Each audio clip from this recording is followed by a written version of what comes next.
जय हिंद दोस्तों, मेरा नाम है सत्यम पाठक और आज हम पढ़ने वाले हैं कंप्यूटर सब्जेक्ट को।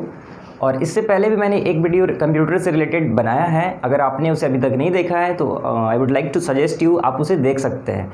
तो चलिए आज का वीडियो स्टार्ट करते हैं। और first of all let me tell you, आज हम कौन कौन सी ऐसे टर्म्स को पढ़ने वाले, कौन कौन से टॉपिक्स को आज हम यहाँ पे डिस्कस करने वाले हैं। तो सबसे पहले मैं आपसे आज बात करूँगा कंप्यूटर के लैंग्वेजेस के बारे में, और एज़ वेल एज़ हम ये भी देखेंगे कि पार्ट्स ऑफ कंप्यूटर कौन कौन से होते हैं, और भी बहुत सारी चीज़ों को समझेंगे। HTML में भी मैं आपसे कुछ चीज़ें डिस्कस करूँगा जो एक स्क्रिप्टिंग लैंग्वेज का एग्जांपल है।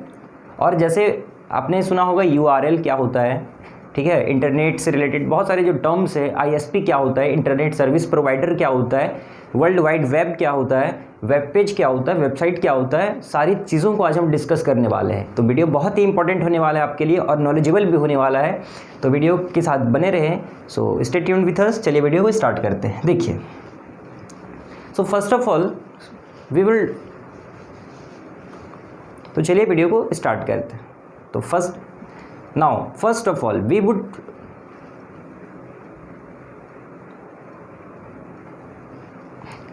Now, first of all, I would like to tell you how many parts of computer, ठीक है, कंप्यूटर के कौन कौन से पार्ट्स होते हैं। देखिए, जैसे जैसे now first of all I would like to tell you how many parts of computer are there। देखिए, कंप्यूटर को जो क्लासिफाइड किया गया है वो कुछ कैटेगरीज पे किया गया है। सबसे पहले टाइप्स ऑफ कंप्यूटर को इस बेसिस पे क्लासीफाई किया गया है, उसके जनरेशन के हिसाब से, उसके साइज के हिसाब से।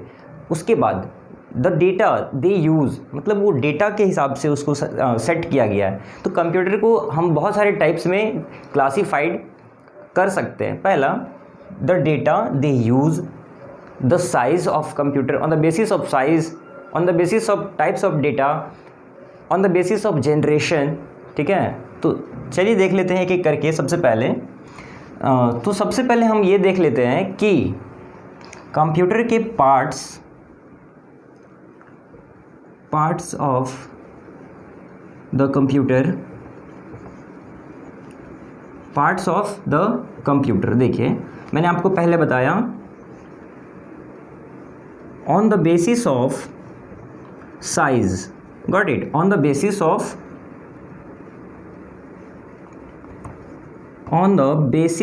Size, okay, size. देखिए, जब हम बात करते हैं कंप्यूटर को क्लासिफाई करने का, तो हम सबसे पहले इसको क्लासिफाइड करते हैं साइज के अकॉर्डिंग। ठीक है, तो देखिए यहाँ पे मैं बना के आपको दिखाता हूँ चार्ट के माध्यम से।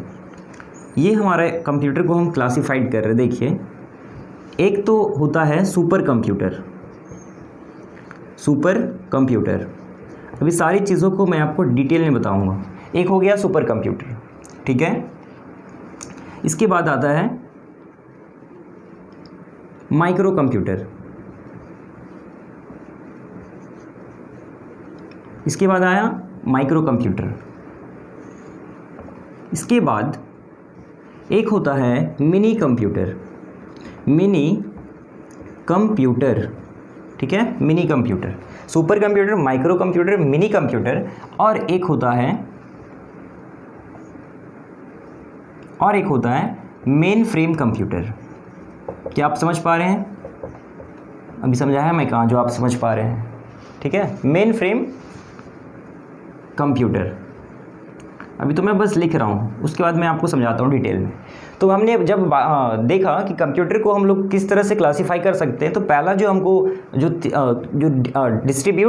क्लासीफाई करने का जो बेसिस मिला, जो आधार मिला, वो क्या था? साइज़ के accordingly size of computer.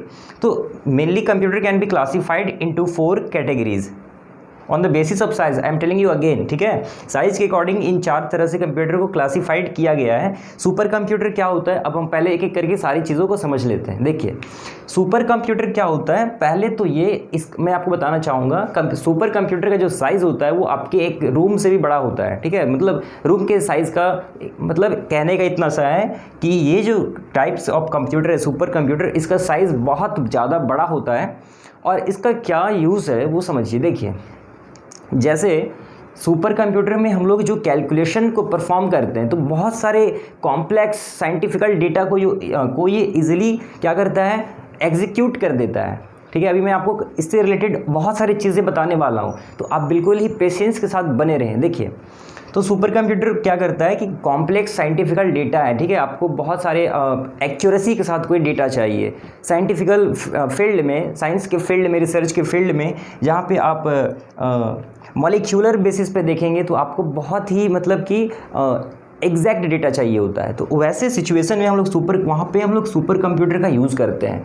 Weather forecasting में हम लोग सुपर कंप्यूटर का यूज़ करते हैं। ठीक है, स्पेस से रिलेटेड जो भी कुछ चीज़ें होती है वहाँ पे अगर हमको जो डेटा चाहिए होता है, रिसर्च से रिलेटेड जो चीज़ें हैं, तो वहाँ पे हम लोग सुपर कंप्यूटर का यूज़ करते हैं। ठीक है, और इसका साइज़ जैसे कि मैं आपको बताया मैंने कि एक कमरे के साइज़ का ये होता है। ठीक है, चलिए अब इससे रिलेटेड जब आपसे एग्ज़ाम में क्वेश्चन पूछा जाएगा तो सुपर कंप्यूटर से कुछ क्वेश्चन ये बनते हैं कि वर्ल्ड का पहला सुपर कंप्यूटर का क्या नाम था, इंडिया का सुपर कंप्यूटर का क्या नाम था, अभी जो वर्ल्ड में जो अभी चल रहा है, जो अभी फास्टेस्ट सुपर कंप्यूटर जो है वो कौन सा है। तो ऐसे क्वेश्चंस आपसे पूछा जाता है। ठीक है, देखिए सुपर कंप्यूटर में क्या खासियत है, पहले आप ये समझिए। मैंने आपको बताया कि साइज के अकॉर्डिंग अगर हम देखें तो ये इसका जो साइज़ होता है वो काफ़ी बल्की होता है। ठीक है, काफ़ी बड़ा होता है। अच्छा, और सुपर कंप्यूटर का जो हम लोग मेज़र करते हैं, स्पीड को जो मेज़र करते हैं, जैसे हम लोग स्पीड को मेज़र कैसे करते हैं, किलोमीटर पर आवर से या मीटर पर सेकेंड से। सिमिलरली सुपर कंप्यूटर का जब हम स्पीड को मेज़र करते हैं तो वो हम लोग स्पीड को फ्लॉप्स में मेज़र करते हैं, FLOPS। ठीक है, speed of computer is measured in FLOPS. Now let me tell you what is the full form of FLOPS. देखिए, फ्लॉप्स का फुल फॉर्म होता है, FLOPS stand for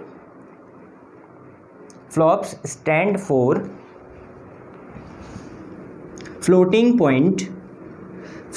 point operation per second.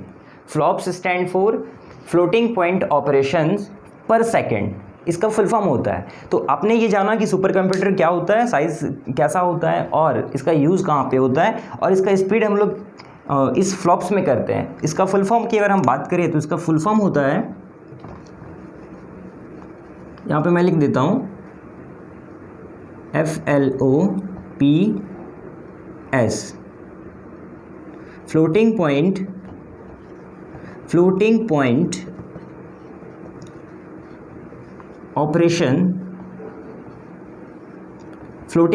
Operation per second, ये इसका full form होता है। ठीक है, फ्लॉप्स का।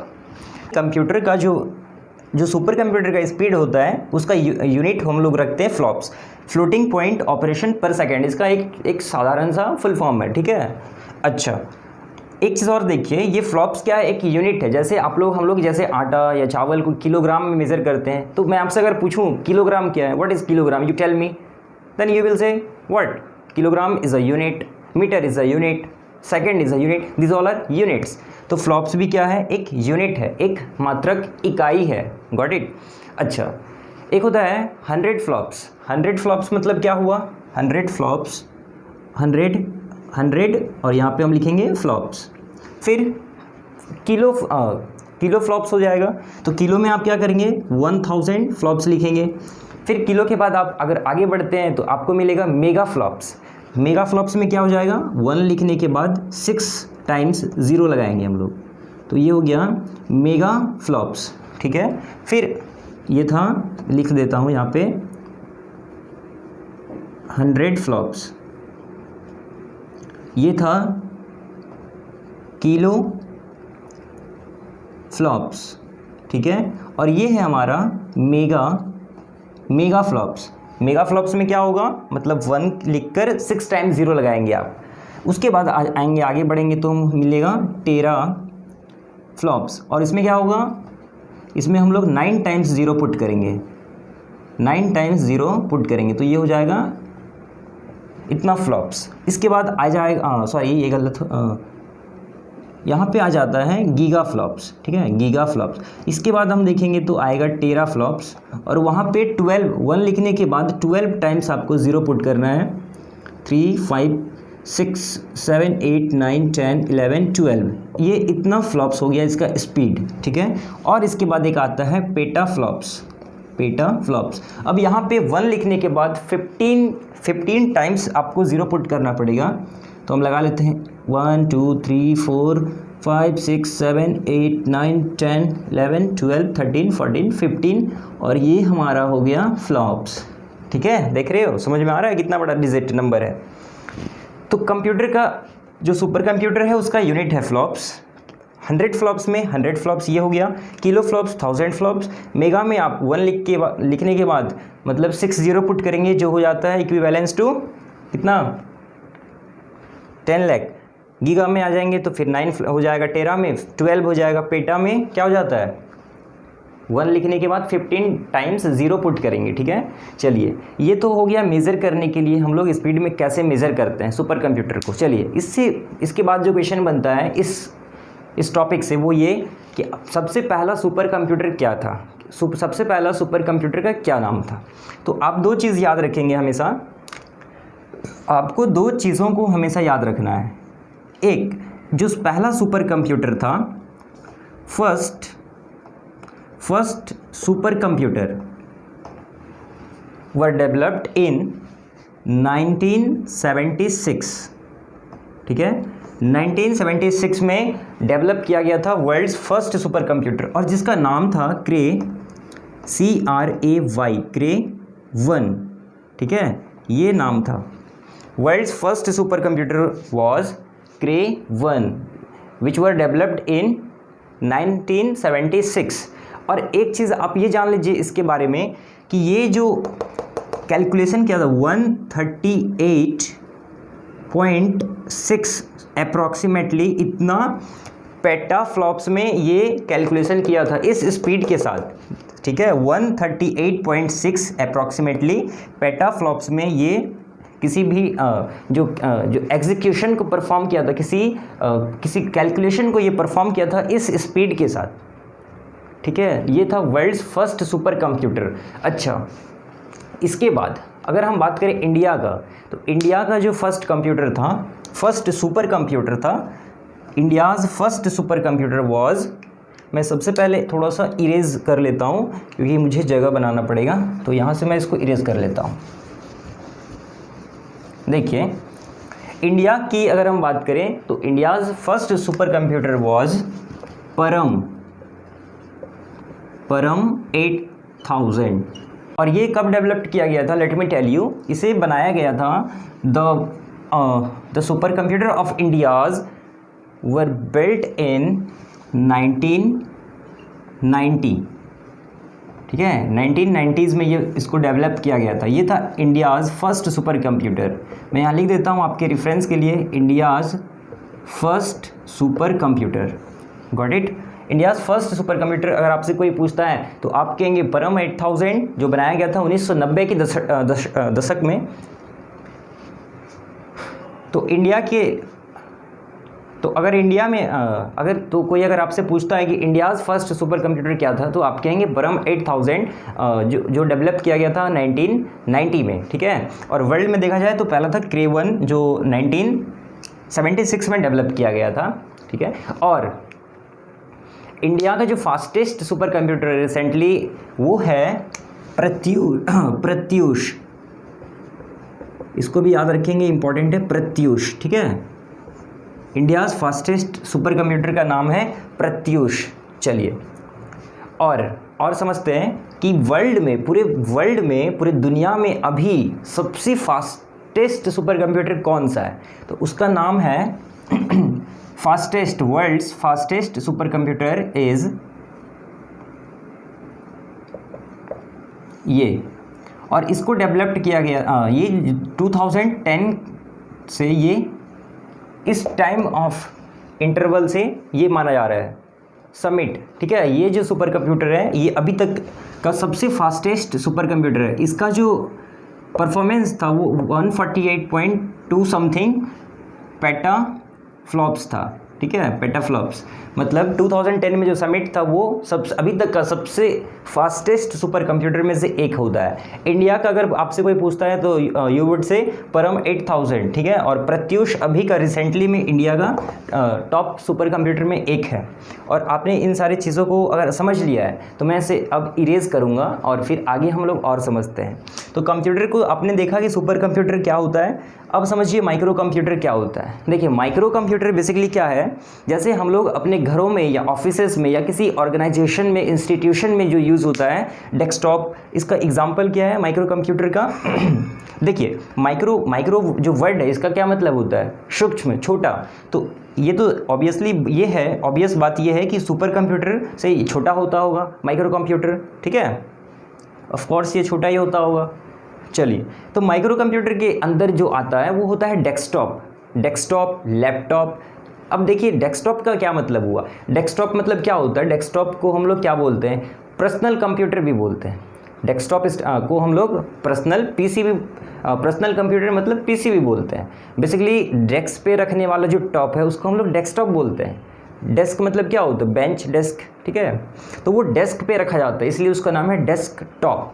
और एक होता है लैपटॉप। लैप मतलब क्या होता है, गोद में रख, गोद होता है, जैसे माँ अपने बच्चों को कहाँ रखती है, गोद में रखती है, तो वो लैप है, ठीक है। तो लैपटॉप, तो हम लोग उसको गोद में रख के भी यूज़ करते हैं इसलिए लैपटॉप उसका नाम है।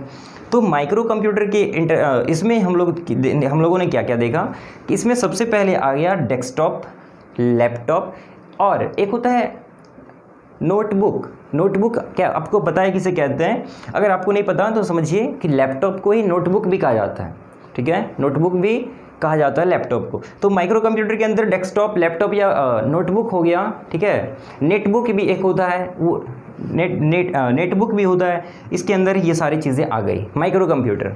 चलिए अब आते हैं मिनी कंप्यूटर। मिनी का मतलब क्या होता है, छोटा होता है ना, मिनी कंप्यूटर में जब हम देखें तो इसमें बहुत सारे कंप्यूटर आएंगे, जैसे हमारा पाम टॉप होता है। पाम टॉप मतलब जिसे हम लोग पाम में लेके भी यूज़ कर सकते हैं। जैसे टैबलेट हो गया, मिनी कंप्यूटर के अंदर आ गया। जो वॉचेस होता है, जो डिजिटल वॉचेस आजकल आप देख पा रहे हैं, वो है मिनी कंप्यूटर का एक एग्जाम्पल, ठीक है।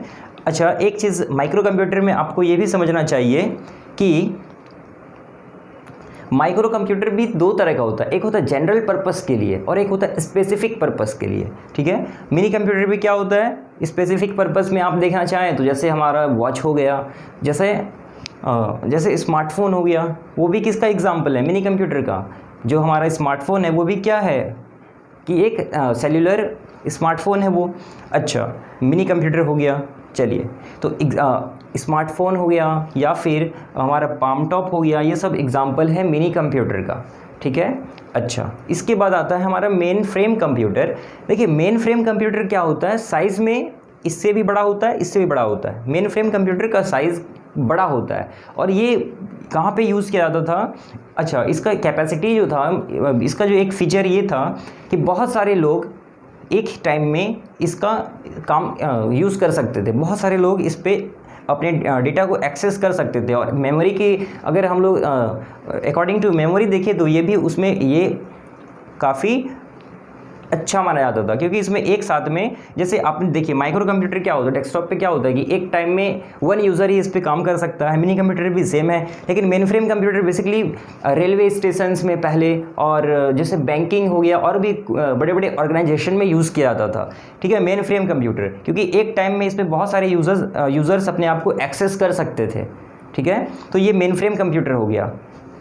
मिनी कंप्यूटर आपको समझ में आया, माइक्रो कंप्यूटर समझ में आया और सुपर कंप्यूटर समझ में आया। तो अभी तक अगर आपने इन चीज़ों को समझ लिया है तो अब हम आगे की और बढ़ते हैं, ठीक है।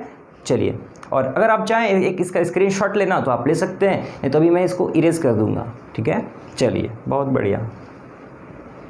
चलिए अब हम क्या करते हैं, अब आपको जो मैंने बताया था कि कंप्यूटर का क्लासिफिकेशन बहुत सारे बेसिस पे किया गया है, तो अब हमारा जो दूसरा बेसिस है वो है type of data they use, ठीक है, type of data they use. अब और हम समझते हैं कंप्यूटर के और कौन कौन से टाइप्स होते हैं। अभी तो आपने बस एक क्लासिफिकेशन देखा है, अभी और देखिए। एक होता है कंप्यूटर को हम लोग और कह सकते हैं कि एक टाइप होता है इसका analogue computer.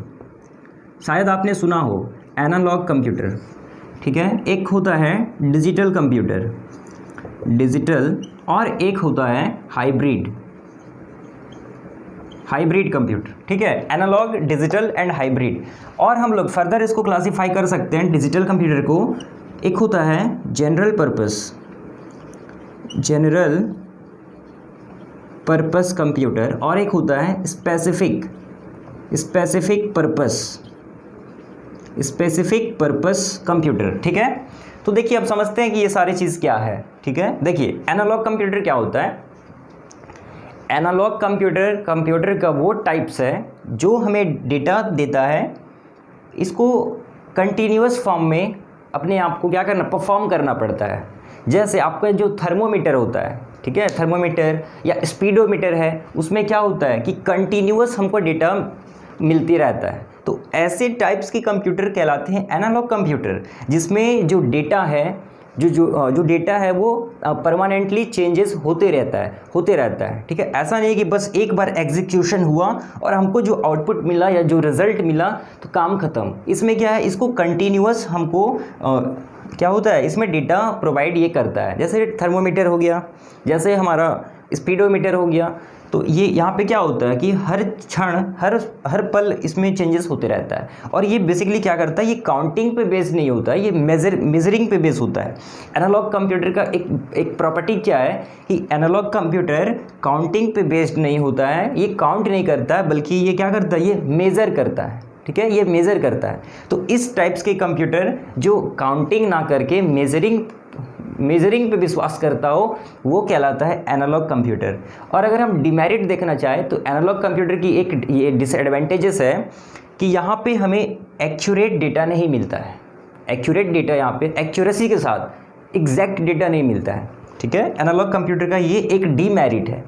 Now come on the second types of computer, digital computer क्या होता है, जैसे हमारा डेस्कटॉप हो गया, जैसे लैपटॉप हो गया, जैसे नोटबुक हो गया, जैसे नेटबुक हो गया, ठीक है, ये सारे डिजिटल कंप्यूटर के एग्जाम्पल्स हैं। And digital computer also been classified into two different categories. These are general purpose computer and the second one is specific purpose computer. So first of all let me tell you what is the difference between general purpose and specific purpose. If we talk about general purpose computer जैसे हमारा desktop हो गया, जैसे laptop हो गया, ये सब क्या है, जनरल पर्पस कंप्यूटर। जो हमारा पीसी है, डेस्कटॉप है, ये जनरल पर्पस कंप्यूटर होता है। एंड स्पेसिफिक पर्पस कंप्यूटर क्या होता है, जिसको हम लोग डेवलप करते हैं स्पेसिफिक वर्क के लिए। जैसे आपने सिग्नल तोड़ा होगा, आपने सिग्नल देखा होगा, ठीक है, आपने सिग्नल पे देखा होगा, सिग्नल पे जो लाइट लगे होते हैं वहाँ पे हमको देखने को मिलता है डिजिटल कंप्यूटर का वो एक फॉर्म है, एक रूप है। जैसे गॉड्स बहुत सारे हैं, उसी में से बहुत सारे गॉड एक हैं, उनके रूप बहुत सारे हैं। जैसे कोई महादेव को फॉलो करता है, कोई मानता है, कोई बजरंगबली के अनुयायी है, तो इस तरह से डिफरेंट गॉड के रूप है, बट गॉड तो एक ही है, वी ऑल नो दैट। तो उसी तरह से डिजिटल कंप्यूटर का ही एक रूप है specific purpose and general purpose computer, ठीक है। तो जैसे जैसे डिजिटल में मैंने आपको बताया, स्पेसिफिक पर्पस में जो सिग्नल का ट्रैफिक लाइट होता है, या फिर और भी बहुत सारे इसका प्लेसेस पे यूज़ होता है। जैसे आप ये समझ, जैसे आपका वॉच है, जो वॉच मैंने एक पहले भी एग्जांपल दिया है, वो भी इसके अंडर भी वो आता है, स्पेसिफिक पर्पस में भी आता है। तो ऐसे बहुत सारे प्लेसेस से जहाँ पे हम लोग डिजिटल कंप्यूटर का आपको देखने को मिलता है, और वो स्पेसिफिक पर्पस होता है, ठीक है, मतलब वो किसी विशेष काम के लिए बनाया गया है। आप इस तरह से देख सकते हैं कि कौन कौन से ऐसे कंप्यूटर का वो छोटे छोटे भी अगर हैं तो वो स्पेसिफिक पर्पस के लिए अगर बनाया गया है, इट मीन्स कि वो है डिजिटल कंप्यूटर। जैसे एग्जांपल के लिए और बता दूं, जैसे आपको मैंने प्रीवियस वीडियो में बताया था कि एम्बेडेड सिस्टम क्या होता है। एम्बेडेड सिस्टम क्या होता है, जैसे जिसको हम माइक्रो कंट्रोलर भी बोलते हैं, ठीक है। माइक्रो कंट्रोलर क्या था, जैसे कार्स में आप सॉन्ग सुनते हैं, FM लगा होता है, वो जो एम्पलीफायर्स होता है या वॉशिंग मशीन में जो डिवाइस जो कंप्यूटर का लगा होता है, ठीक है, या फिर और भी बहुत सारे गैजेट्स में जो लगा होता है कंप्यूटर का शॉर्ट फॉर्म, उसको हम लोग बोलते हैं एम्बेडेड सिस्टम, ठीक है, एम्बेडेड सिस्टम हो गया। और स्पेसिफिक पर्पस वो भी है, क्योंकि उसको भी डेवलप किस पर्पस से किया गया है, किसी विशेष टास्क को डन करने के लिए। इट मीन्स वो एग्जाम्पल है स्पेसिफिक पर्पस का। Now come on the our third types of computer, जो है हाइब्रिड कंप्यूटर। देखिए हाइब्रिड कंप्यूटर क्या होता है, हाइब्रिड कंप्यूटर डिजिटल भी होता है, एनालॉग भी होता है, मतलब एनालॉग और डिजिटल इसमें दोनों का गुण पाया जाता है। अच्छा, इसका यूज़ जैसे आप देखिए ये क्या करता है, ये काउंटिंग भी करता है। जैसे मैंने आपको बताया कि एनालॉग काउंटिंग पे बेस्ड नहीं है, लेकिन डिजिटल काउंटिंग पे बेस्ड है। ये मशीन लैंग्वेज का यूज़ करता है, लेकिन ये काउंटिंग पे बेस्ड नहीं होके ये ये मेजरिंग पे बेस्ड है। अच्छा, हाइब्रिड में क्या होता है कि काउंटिंग और मेजरिंग दोनों होता है। जैसे कोई जैसे मेडिकल सेक्टर में देखिए, मेडिकल सेक्टर में जैसे जो पेशेंट है उसका हार्ट बीट सुनने के लिए डॉक्टर लोग जो बहुत सारे जो डिवाइसेस का यूज़ करते हैं, उनमें से एक होता है ईसीजी। आपने सुना होगा ईसीजी जो होता है, ईसीजी जो करने के लिए जो हम लोग यूज़ करते हैं कंप्यूटर, आपने देखा होगा इस तरह से होता है हॉस्पिटल्स में, वो कहलाता है हाइब्रिड कंप्यूटर। अच्छा, आपने देखा होगा वो एक स्वाइपर होता है, जैसे हम लोग कोई भी पेमेंट करते हैं, जैसे पेट्रोल पंप है या कोई अदर प्लेसेस पे, भाई साहब छुट्टे नहीं है, तो वो जो हम लोग स्वाइप करते हैं वो भी एक एग्जांपल है हाइब्रिड कंप्यूटर का। उसी के साथ साथ और अगर हम देखना चाहें, जो हमारा एटीएम है, एटीएम में जो कंप्यूटर सिस्टम लगा हुआ है, वो भी एक हाइब्रिड कंप्यूटर का ही एग्जांपल है। तो ऐसे बहुत सारे टाइप्स है जहाँ पे हाइब्रिड यूज़ होता है, डिजिटल है, एनालॉग है। इन सारे चीज़ों को आपने समझ लिया। चलिए अब हम लोग क्या करते हैं और इससे आगे समझते हैं। तो अभी तक आपने कंप्यूटर के दो क्लासिफिकेशन को समझ लिया है। पहला साइज के अकॉर्डिंगली, साइज के बेसिस पे, और दूसरा types of data they use. अब एक होता है जनरेशन के हिसाब से कि थर्ड जनरेशन में कौन कौन से कंप्यूटर्स थे, तो ये उतना इंपॉर्टेंट नहीं है, आप इसे पढ़ लेंगे। अब हम कुछ और इंपॉर्टेंट चीज़ों पे डिस्कस करते हैं ताकि वीडियो काफ़ी लंबा ना हो। देखिए अब हम लोग बात करते हैं कंप्यूटर्स लैंग्वेज, जो एक बहुत ही इम्पॉर्टेंट टॉपिक है, कंप्यूटर्स लैंग्वेज। ठीक है, चलिए स्टार्ट करते हैं। तो सबसे पहले आप मुझे ये एक बात बताइए कि जब भी हमें एक दूसरे के साथ कम्युनिकेशन करना होता है तो हम लोग एक दूसरे से कैसे कम्युनिकेट करते हैं? By using language, isn't it? Similarly जब हमें कंप्यूटर से कम्युनिकेट करना है, जब हम कंप्यूटर से कम्युनिकेट करेंगे तो भी क्या ज़रूरत होगा, किस चीज़ की? जो टूल का यूज़ करेंगे हम लोग वो है लैंग्वेज। ठीक है, लेकिन एक मेजर डिफरेंस क्या है कि हम, जैसे मैं आपसे बात कर रहा हूँ, जैसे मैं आपको कुछ बता रहा हूँ, तो कम्युनिकेट जो कर रहा हूँ वो एक लैंग्वेज के मीडियम से कर रहा हूँ, एक माध्यम से कर रहा हूँ। ठीक है, उसी तरह से कंप्यूटर, जैसे मैं आपसे बात कर रहा हूँ तो अभी या तो मैं हिंदी में बात करूँगा या इंग्लिश में बात करूँगा, लेकिन कंप्यूटर आपकी इन बातों को नहीं समझ सकता है। वो उसको हिंदी, इंग्लिश, बंगाली, मराठी, राजस्थानी, गुजराती ये सब समझ में नहीं आता है। Computer can not understand as capable we are. जैसे हम लोग समझ सकते हैं, computers are not that much intelligent, अभी वो उस तरह से नहीं समझ पा रहा है, but in future it can be possible, ये हो सकता है, नो वन कैन से। ठीक है, but the thing is computer language कौन सा समझता है? क्या हम इसको उर्दू में समझाएं या हम इसको फ़ारसी में समझाएं? कोई तो रास्ता होगा। तो इसके लिए आपको मैं बताना ये चाहूँगा कि कंप्यूटर जो लैंग्वेज समझता है वो मशीन लैंग्वेज समझता है। अब ये मशीन लैंग्वेज क्या होता है, हम तो सुने भी नहीं कभी। तो अभी मैं आपको बताता हूँ, let me tell you, you don't worry. Machine language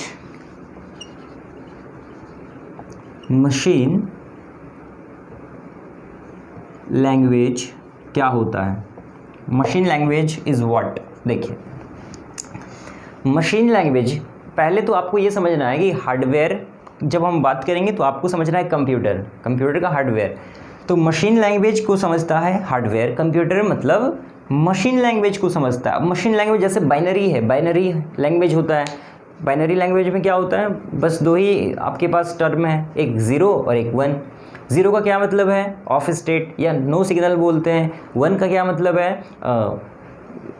on state बोलते हैं, ठीक है। ज़ीरो को हम लोग क्या बोलते हैं, ऑफ स्टेट, और 1 को ऑन स्टेट या प्रेजेंस ऑफ सिग्नल भी बोलते हैं 1 को, और ज़ीरो को नो सिग्नल बोलते हैं। तो ये मशीन लैंग्वेज कहलाता है। कंप्यूटर यही इसी चीज़ को बाइनरी कोड जो होता है उसी भाषा को वो अंडरस्टैंड कर सकता है, लेकिन जो हमारे लिए पॉसिबल नहीं था उतना हम लोग याद नहीं रख सकते हैं, क्योंकि उसका जो सिंटैक्स होता है, जो उसका कोड होता है, जो हम लोग प्रोग्रामर्स लिखते हैं, वो बहुत डिफ़िकल्ट है। मतलब हर एक चीज़ को इतना याद रखना, इतने नंबर्स को याद रखना, ये मामूली बात या आसान बात नहीं हम कह सकते हैं।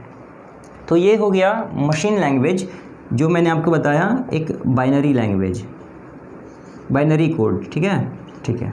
इसके बाद भी अगर प्रॉब्लम सॉल्व करने के लिए एक और लैंग्वेज आया जिसको हम बोलते हैं असेंबली लैंग्वेज। Assembly language. अच्छा, एक चीज़ आपको ये समझना चाहिए कि कंप्यूटर लैंग्वेज जो है ये भी दो तरह का होता है। कंप्यूटर लैंग्वेज भी दो तरह का होता है। एक को बोलते हैं LLL और एक कहलाता है HLL, ठीक है। LLL stands for low level language, low level language, ठीक है, लो लेवल लैंग्वेज। और HLL क्या होता है, हाई लेवल लैंग्वेज। कोई दिक्कत, ठीक है। Low level language, high level language, और एक होता है 4th जनरेशन लैंग्वेज, और एक होता है 5th जनरेशन लैंग्वेज। आपको बेसिकली ये समझना है कि कंप्यूटर का जो लैंग्वेज है वो दो है। The types of language of computer can be classified into 2 major categories. These are low level language and high level language. High level language is also classified into 2 different categories. एक होता है 4th generation language और एक होता है 5th generation language. तो पहले हम लोग लो लेवल लैंग्वेज को समझते हैं, then we will come on high level language. देखिए, तो मैं आपको बता रहा था मशीन लैंग्वेज, असेंबली लैंग्वेज। तो मशीन लैंग्वेज को और थोड़ा सा आसान बनाने के लिए, मतलब प्रॉब्लम को सॉल्व करने के लिए असेंबली लैंग्वेज लाया गया। असेंबली लैंग्वेज क्या था, इसमें अल्फ़ा न्यूमरिक मतलब कि लेटर्स का यूज़ किया गया। अल्फ़ा न्यूमरिक क्या होता है, कुछ लेटर्स के साथ साथ कुछ नंबर्स का जो कॉम्बिनेशन होता है उसको बोलते हैं अल्फ़ा न्यूमरिक कोड्स। तो असेंबली लैंग्वेज में थोड़ा सा चीज़ें आसान हुई मशीन लैंग्वेज के कंपैरेटिवली। अगर हम देखें तो असेंबली लैंग्वेज कुछ हद तक मशीन लैंग्वेज की डिफ़िकल्टीज़ को, डिसएडवांटेजेस को सॉल्व कर पाया, ठीक है, सॉल्व कर पाया असेंबली लैंग्वेज। लेकिन अंततः आपको एक बात याद ये रखना है कि हार्डवेयर को समझ में आता है मशीन लैंग्वेज, और कोई भी लैंग्वेज उसको नहीं चाहिए, उसको बस मशीन लैंग्वेज चाहिए। तो लेकिन हम अगर कोड लिखेंगे असेंबली लैंग्वेज में तो हमको कोई तो एक ऐसा हो, जैसे आप देखते हैं कि मोदी जी जैसे एब्रॉड गए, जो फॉरेन गए, तो उनके साथ एक कोई होता है ट्रांसलेटर का जो काम करता है, ठीक है। या चाइना गए तो चाइनीज़ जो कह रहा है उसको वो ट्रांसलेट करके मोदी जी को समझा देता है, या मोदी जी अगर हिंदी में कह रहे हैं, कम्युनिकेट कर रहे हैं, तो वो उसको उस लैंग्वेज में, रीजनल लैंग्वेज में समझा देता है, ठीक है। तो उसी तरह से असेंबली लैंग्वेज तो समझ में डायरेक्ट कंप्यूटर को आने वाला है नहीं, ठीक है, क्योंकि कंप्यूटर क्या है, एक डमरू राम है, और डमरू राम को ओनली समझ में आता है मशीन लैंग्वेज, और मशीन लैंग्वेज ये तो असेंबली लैंग्वेज है। तो इसके लिए हमको क्या किया गया, हमने क्या किया कि एक ट्रांसलेटर बनाया। एक ट्रांसलेटर होता है जिसको हम लोग बोले असेंबलर। असेंबलर का क्या काम था, to translate the language of assembly to translate assembly language into machine language का असेंबलर आया, ठीक है। तो ये जो दो लैंग्वेज है, इन दो लैंग्वेज को हम बोलते हैं लो लेवल लैंग्वेज, निम्न स्तरीय भाषा। जो मैंने आपको बताया कि याद रखना पॉसिबल उतना नहीं था। फिर देखा गया हाई लेवल लैंग्वेज डेवलप किया गया, ठीक है। अब हाई लेवल लैंग्वेज पे जब हम आएंगे तो हाई लेवल लैंग्वेज में बहुत सारी लैंग्वेज है। जैसे अब हम थोड़ा सा हाई लेवल लैंग्वेज को डिस्कस करते हैं। यहाँ HLL हाई लेवल लैंग्वेज। देखिए, हाई लेवल लैंग्वेज को कितने पार्ट्स में डिवाइड किया गया है, ये आपके लिए हम इस तरह से नहीं लिखते हैं, थोड़ा सा इसको अरेंज करते हैं। HLL देखिए, HLL का पहला है कोबोल, फोरट्रान बेसिक, ठीक है। दूसरा है जो मैंने आपको बताया 4th जनरेशन लैंग्वेज, और एक है 5GL मतलब 5th जनरेशन लैंग्वेज। अब ये कोबोल फोरट्रान बेसिक क्या है, देखिए अभी मैं आपको बताता हूँ। कोबोल क्या एक लैंग्वेज है, हाई लेवल लैंग्वेज है, कोबोल फोरट्रान बेसिक। कोबोल का फुल फॉर्म होता है कॉमन, यहाँ मैं लिख देता हूँ आपके रेफरेंस के लिए, यहाँ लिख देता हूँ। कोबोल क्या होता है, कॉमन बिजनेस ओरिएंटेड लैंग्वेज, ठीक है। कोबोल का फुल फॉर्म है कॉमन बिजनेस ओरिएंटेड लैंग्वेज। आप याद कर लेंगे, काफ़ी पूछा जाता है एग्जाम में एब्रिविएशंस। कोबोल हो गया।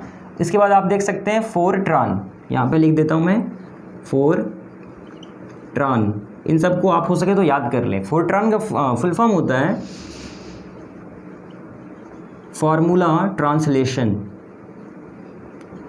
देखने में लग रहा है फोरट्रान कितना बड़ा है, लेकिन इसका जो एब्रिविएशन से आप फुल फॉर्म देखेंगे तो क्या निकला, फार्मूला ट्रांसलेशन। Got it. इसके बाद है बेसिक। तो बेसिक का फुल फॉर्म होता है, बेसिक का बिगिनर्स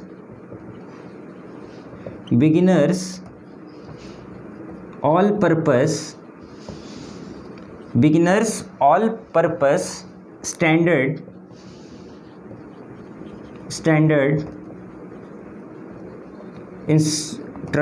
इंस्ट्रक्शन कोड।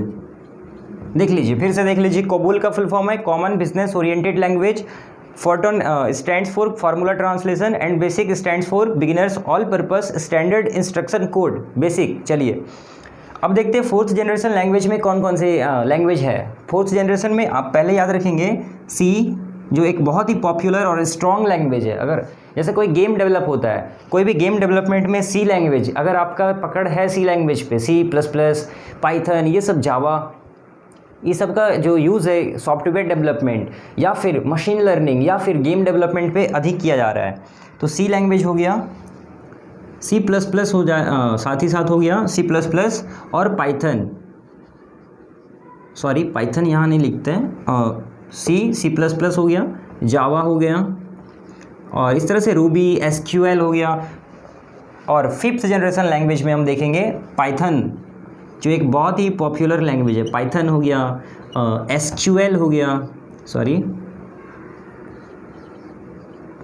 SQL हो गया। उसके बाद एक है मैंटिस हो गया, रूबी हो गया, ठीक है। बहुत सारे और भी लैंग्वेजेस है, बहुत सारी पॉपुलर लैंग्वेज जो 5th जनरेशन लैंग्वेज के अंडर होता है। अब ये 4th जनरेशन लैंग्वेज 5th में डिफरेंस क्या है, देखिए। कोबोल फोरट्रान बेसिक, आपको मैंने बताया था कुछ देर पहले कि असेंबली लैंग्वेज भी क्या समझता है, मशीन लैंग्वेज को ही सब आखिर उसको पहुंचाना है, कन्वर्ट करना है। तो उसके लिए हमने एक असेंबलर लगाया जो असेंबली लैंग्वेज को कन्वर्ट करता है मशीन लैंग्वेज में, ठीक है। तो ये जो आप देख रहे हैं कोबोल फोरट्रान बेसिक, इसमें भी हमको मशीन लैंग्वेज ही तक पहुंचाना है, मतलब फाइनली बात वहीं ख़त्म होगा। मशीन लैंग्वेज किसी भी हाल में हार्डवेयर को समझ में आएगा। तो यहाँ पे हम क्या करते हैं, दो चीज़ होता है, एक को बोलते हैं इंटरप्रेटर और एक होता है कंपाइलर। तो इंटरप्रेटर क्या करता है, ट्रांसलेशन का काम, इंटरप्रेटर भी और कंपाइलर भी। तो इंटरप्रेटर इसमें यूज़ होता है, कोबोल फोरट्रान बेसिक इंटरप्रेटर का यूज़ करता है, ठीक है। C++, जावा, इसमें कंपाइलर का यूज़ होता है। कंपाइलर क्या होता है, वो भी कन्वर्ट करता है, मतलब ट्रांसलेट करता है, मतलब इस वाले लैंग्वेज को मशीन लैंग्वेज में ट्रांसलेट कर देता है। अच्छा, एक बात आप याद ये रखेंगे, जैसे सी है, सी लैंग्वेज है, सी लैंग्वेज से पहले बी लैंग्वेज आया था, फिर उसके बाद सी आया, ठीक है, नहीं चल पाया था। तो सी लैंग्वेज, C++, जावा जो लैंग्वेजेस है, इसमें एक चीज़ आप ये समझ याद रखिए कि इन सब लैंग्वेज को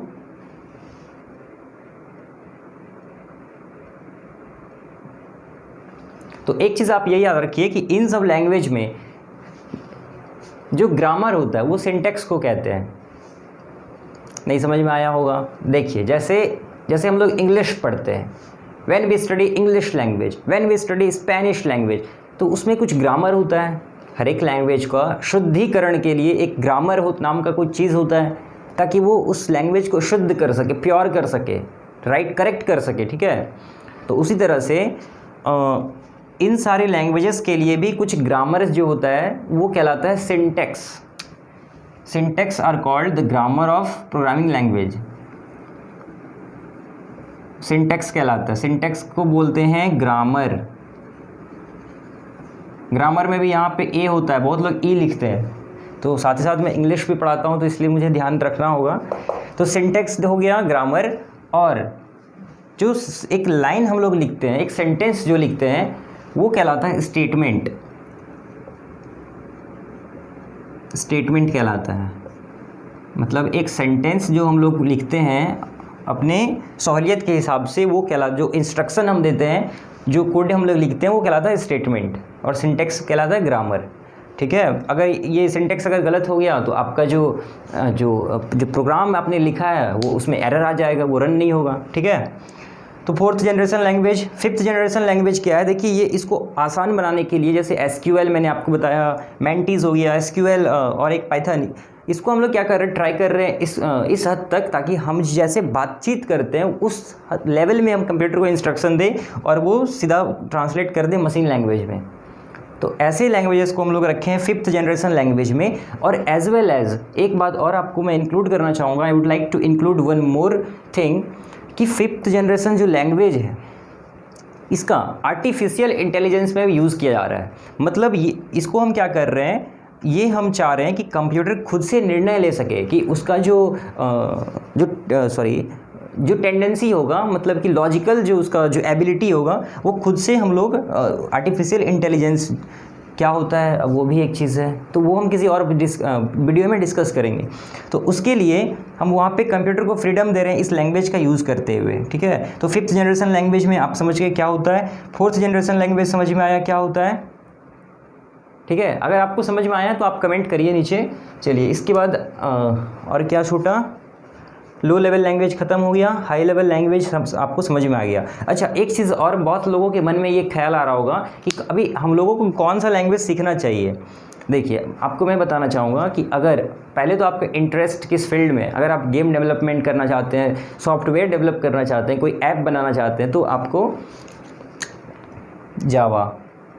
जावा लैंग्वेज सीखना चाहिए। अच्छा पकड़ अगर जावा, C++, ये सब लैंग्वेजेस जो है, पाइथन हो गया, इस पे अगर आपका पकड़ है। अच्छा, एक चीज़ आप ये समझ लेंगे कि आपको ऐसा नहीं कि सारा लैंग्वेज डिफरेंट है, एक लैंग्वेज आपको सीखना चाहिए बस। आप अगर C++ या आप C सीख लेते हैं तो आपको आगे जितना भी लैंग्वेज, ये सब बहुत आसान लग जाएगा, क्योंकि बहुत सारी चीज़ें सेम होती हैं। तो आप एक बार ट्राई करके देखिए।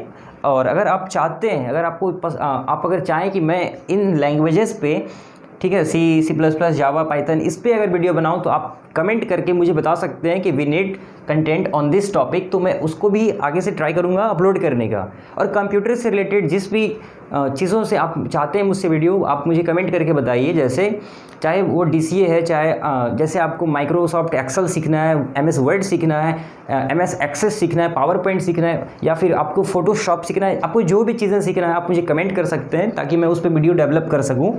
अच्छा, उसके बाद अगर आप चाहते हैं स्क्रिप्टिंग लैंग्वेज,